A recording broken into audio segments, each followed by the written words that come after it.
Hey everyone, Jimmy Beach here with Alien Skin Software. In this video, I'll demonstrate how to correct optical distortion, like tilted or skewed perspectives, with Exposure's transform tools. In this shot, the building is leaning away from the camera, which happens when you're shooting upwards at a tall building. This type of optical distortion is called keystoning. Let's fix it.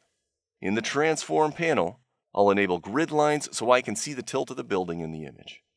These grid lines are helpful visual guidelines for achieving a straight line, so I'll leave them enabled as I edit. First, I'll rotate the image so the base of the building is aligned to the horizontal grid line, and the central column is aligned to the vertical grid line. Now I'll adjust the vertical slider to correct for the vertical keystoning that causes the building to lean away from us.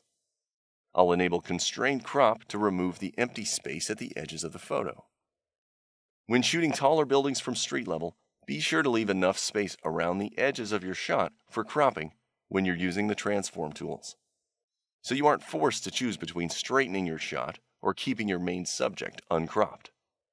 The corrected version of this image is a definite improvement. Sometimes keystoning corrections can noticeably widen or shrink your image.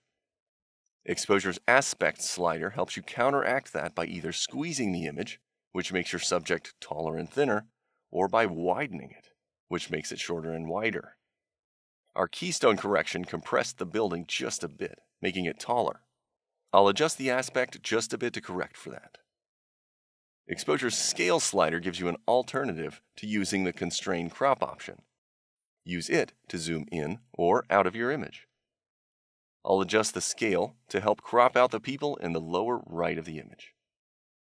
It works great if you're using Exposure's transform tool to make substantial corrections to your image, and you want to either recover content or further crop into it, just like I did. After you've done your straightening and cropping, you might want to reposition your image. The X and Y offset sliders enable you to do just that. There's a part of a person visible in the lower right, and part of the building cropped in the far left.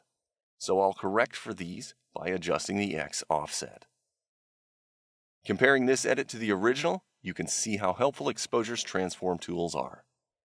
Thanks for watching, and stay tuned for more tutorial videos on using Exposure. If you haven't used Exposure before, visit our website for a free 30-day trial.